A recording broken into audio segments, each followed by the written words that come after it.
Twin Peaks is a show with a lot of theories and ideas behind it. Honestly, you'd probably have a hard time finding a show where these theories and background details are more of an integral part of the show for fans. So what better way to look at the show than as an iceberg? The problem being that I try to keep these videos at least relatively short as I work on longer videos in the background. So for this one specifically, I'll be kind of doing a season 1 iceberg, and if the video does alright, I'll be looking at a couple follow-ups. And since I've done quite a few iceberg videos on the channel by this point, I figured I can probably keep the description of what exactly an iceberg video is pretty brief. I'm going to go through each point from top to bottom and discuss each of them. The top are more well-known theories and facts, and as you go further down into the dark unknown, things start to get a bit weirder and sometimes more abstract. And this video is based off of this one I found off Reddit. The link will be down in the description. And as always, there might be some spoilers ahead, but I mean, the show's been cancelled for years now, so it might be a little hard to spoil a show like that. And hey, while we're here, comment down below what you'd like to hear me talk about next, and make sure you subscribe if you haven't already. Cooper's first meals. Cooper's first scene has him listing his first meal when he arrived at Twin Peaks as coffee with a tuna sandwich and cherry pie for dessert. A plain recount of Cooper's first meal may seem ordinary at first glance, but it's actually shrouded in symbolism and holds an even deeper meaning when we take a closer look. Firstly, coffee is dark and bitter, yet different beans and the ways in which these beans are used result in unique and complex flavors. Similarly, Twin Peaks is full of mystery and complexity shown through different perspectives and stories. Cooper is also ecstatic about his first coffee inside Twin Peaks, calling it a damn fine cup, which created one of the show's greatest memes. Cooper's love for coffee is more than that though. It's also symbolic of Cooper's love for the town and people of Twin Peaks. It's his willingness to accept rural life and enjoy its simplicity and warmth. Interestingly, the cherry or sakura tree is a symbol of new beginnings and even revival, which is exactly what Cooper is doing during his first ever scene of the show, arriving at Twin Peaks to discuss new mysteries. Additionally, cherries are known for their sweetness, and Twin Peaks showcases the warmth and love between characters and their emotions throughout the show, as well as the happiness from the viewer watching and enjoying the intricate and well-loved show. Now, if you want to put on your tinfoil hats for just a moment, consider the fact that Twin Peaks was cancelled and featured a revival in 2017 with Season 3, which makes Cooper's cherry pie seem a little more prophetic. A bit of a reach since no one really knew the show would be cancelled, but it sure is one hell of a coincidence. The tuna sandwich is simple yet effective at delivering high amounts of protein, carbs, and energy needed to complete work. Cooper explains needing a simple and clean motel upon his arrival as well, further exemplifying his personality of being straightforward and serious about his investigations, but willing to splurge on desserts, which is reflective of his warm personality when confronted with the honest people of Twin Peaks. Who pulled the trigger on JFK? The million-dollar question may seem out of place in the small town of Twin Peaks, but with a bit of historical knowledge, it makes perfect sense. Lynch once said in an interview, quote, "You could say that Laura Palmer is my Marilyn Monroe," end quote. Because of the mysteries around her, Frost and Lynch had originally planned to make a television series based on and following Marilyn Monroe in JFK, but pulled out of that for political reasons. The political reasons in question were most likely the idea that Monroe didn't die from an overdose and was actually murdered because of her affair with JFK, but outside sources wouldn't let Frost and Lynch spin this narrative. It's through this encounter that Frost and Lynch started seeing that they liked working together and led to them creating the show we're talking about in this video. In other words, this comedic break is also a reference to what the show could have been. Donuts. From the very first episode, donuts have become a topic of discussion for the Twin Peaks community. Specifically, during the tailing of Donna as she flees from the bar, Cooper replies with, "Give me a donut," when questioned on whether he thinks Donna knows she is being followed. This would spark the recurring theme throughout the show where whenever a breakthrough or big lead is made on the case, Cooper rewards himself and the team with delicious and fluffy donuts of all flavors and sizes. But I mean, come on, it's David Lynch and Twin Peaks we're talking about here. Of course the donuts are a symbol for a deeper meaning that Lynch talks about in an interview. He explains that people tend to focus on the whole of the donut and become wrapped up in overthinking the darkness and emptiness of the world too much. While enjoying a good or sweet story like the donut itself is a healthy distraction, even though the comparison is to such an unhealthy food. Either way, I'm sure I'm not the only one who has a sudden craving for donuts and mystery after Twin Peaks, am I? Coffee. Black as midnight on a moonless night is how aging Cooper and myself enjoy our cups of joe. Cooper's quote is actually quite poetic when examined further and upon closer inspection. We learn his love of coffee goes beyond the mug. Cooper's love of coffee is a reflection of his happiness from staring the blackest and deepest mysteries in the face so that he can resolve them, and also reveals his wholesome desire to experience rural life and its people in a positive manner. We know this because young people in the show tend to like their coffee with cream and sugar, and Audrey even orders a black cup of coffee but never drinks it, only twirls her finger around the drink and then gets up to dance. Audrey is enamored with Cooper and his mysterious life in the FBI and longs to venture across the world with him, solving cases and taking her away from the rural Twin Peaks. This is in stark contrast to Cooper, who falls in love with the small-town vibe of Twin Peaks just like the audience members have. And he even makes it clear he loves almost everything about the place on various accounts. Cooper makes a note to find out what kind of trees they have here. He loves the coffee and the food, he sticks up for the friends he makes, and he plans to retire to the town after the mystery of Laura's murder is solved. In short, Cooper's love of black coffee highlights his desire to retreat to a plain and simple lifestyle. In Season 1, Episode 7, Cooper actually gives some great advice to both Harry and the viewer. He tells Hank a little secret that every day we should give ourselves a present without planning or thinking about it, as he accepts the proposal of coffee from the Double R. This is true for you too, random YouTube viewer. Go ahead and take a break, order that coffee, buy those new shoes you saw at the mall. While we may not be able to sit down for R&R at the Double R, we can gift ourselves something precious in our own way. Percolator. Speaking of coffee, don't you hate it when you accidentally slip a fish into your morning brew? So here again, we have another mysteriously out of place line in the show that must connect to the plot in some bigger way and be a relevant metaphor to real life, right? Not really. This scene was born out of a funny encounter Lynch had one day while having lunch. It took me way too many tries to get through Lynch and lunch in the same sentence. During an interview, Lynch recounts the story of having 3 double-decker peanut butter and jelly sandwiches for lunch with coffee quite often. But one day, David Keeler noticed an odd taste and was surprised to find a bar of lava soap inside the percolator. While David Lynch found it humorous, he never tasted anything different until he saw for himself the soap and bubbles. So maybe in exchange for such an artistic gift, Lynch had to give up his taste buds. Season 1, Bob. In the pilot, the viewer gets glimpses of the character Bob, but unless you've watched the show before, or somehow spoiled it for yourself, he just seems like a random creepy guy. Well, that's how people on set saw him too. Apparently, the actor for Bob, Frank Silva, was just a set dresser who accidentally trapped himself into a corner of one of the set's rooms, and Lynch enjoyed the idea so much that he told Silva to get behind the bars and recorded it. Later, Lynch was told that a scene would need to be reshot as Silva accidentally appeared in the mirror once again. But this happy accident solidified Lynch's idea that the man would be integral for the show. Now that the brief history lesson is over, all kinds of theories for the character can be explored, but just looking at him from Season 1 and using the information, a valid theory is that Lynch never intended for there to be a Bob or Bob-like character in the show, since this was more of an on-the-spot addition. Without Frank Silva's accidental intrusions, the show we know and love today might have had a very different antagonist. R&R. According to the novel The Secret History of Twin Peaks, the famous Double R Diner simply stands for railroad. Seems ordinary enough, right? Well, maybe, but if you think about it, railroads are a system of tracks that usually end up converging in one place. Similar to how both waitresses of Double R have 2 men, 4 men total, which all eventually interact with one another. Additionally, the diner seems to be a popular hangout spot for the town since almost every character has walked in at least once, like trains passing by, each with their own task and baggage.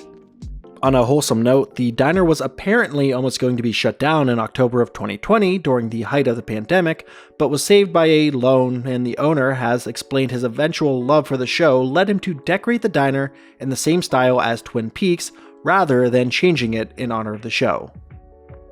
Ben and Jerry. Ben and Jerry are another example of duality, where Ben is much taller and older, often staying very serious, while Jerry is much shorter and younger and prefers to party with clients to make for a fun lifestyle. Both wanted to carry on their carefree lifestyles by making enough money to sustain themselves comfortably, but also dabbled in nefarious affairs that made them rethink their life choices.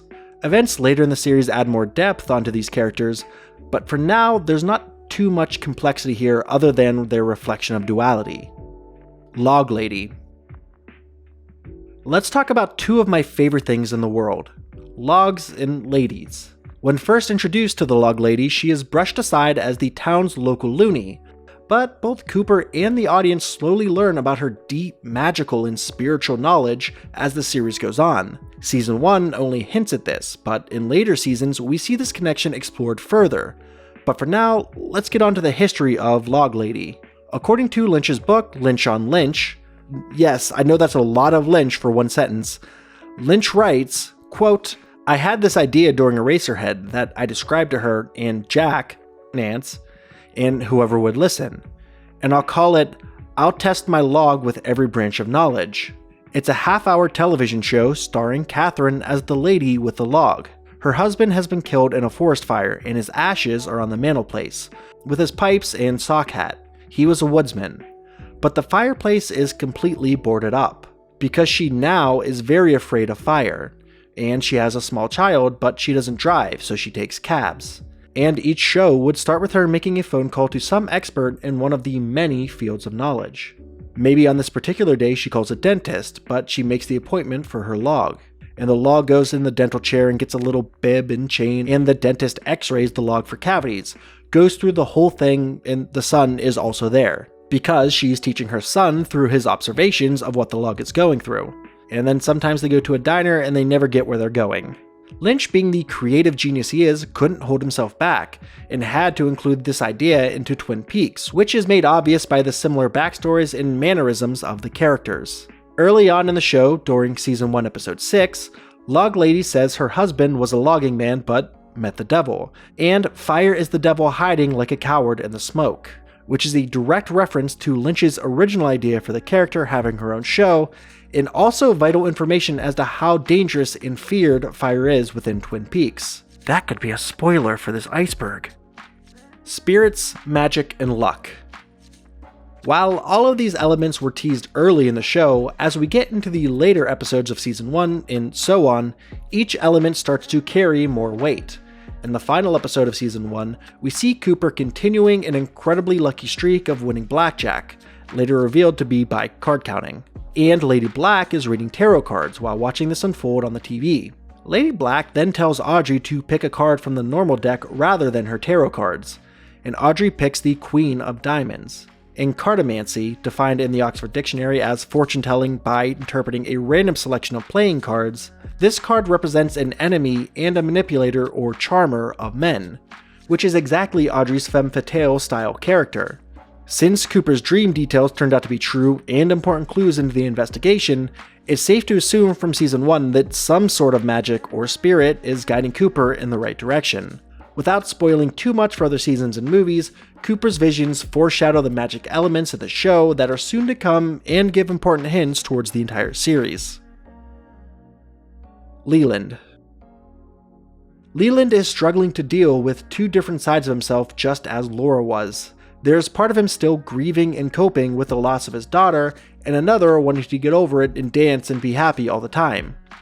Later in the series, we see this explained even further with his, spoiler alert, hair turning white and the big reveal that he is possessed by Bob.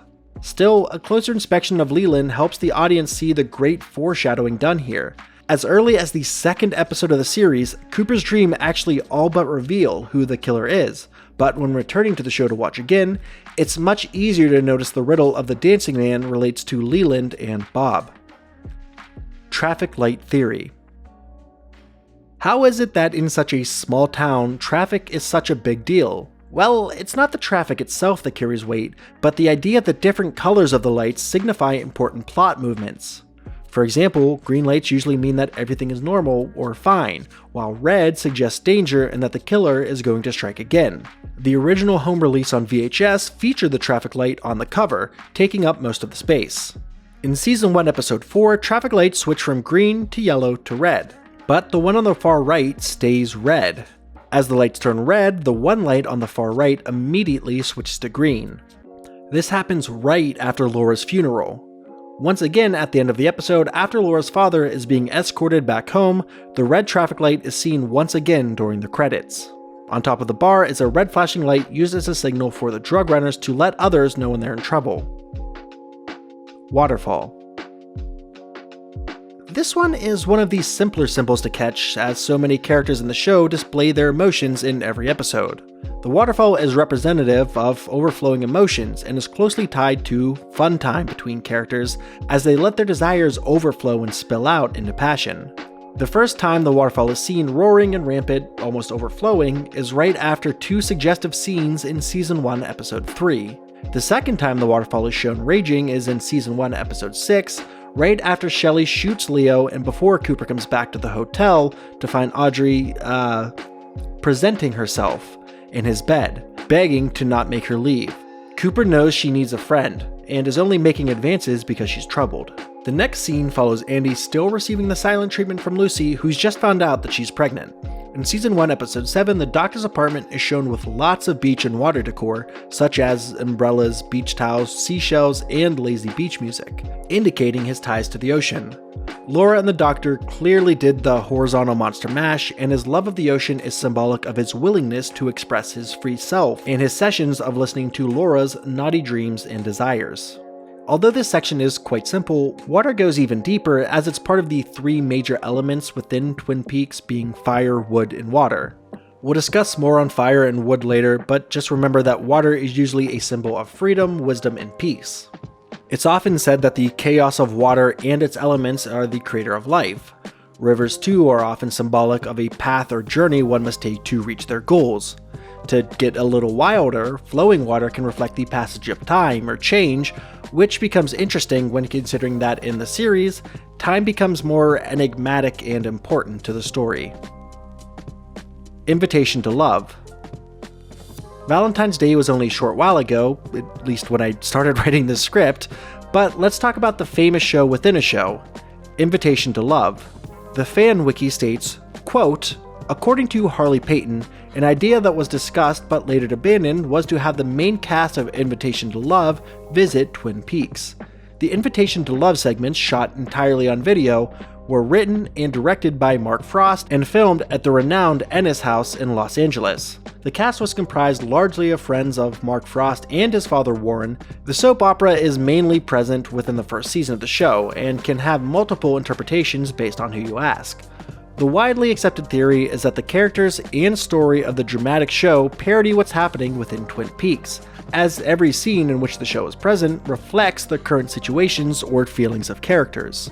It's also important to note that Frost is quoted saying, quote, "I think that watching television is a big part of people's lives in this country, and you rarely see that treated in television."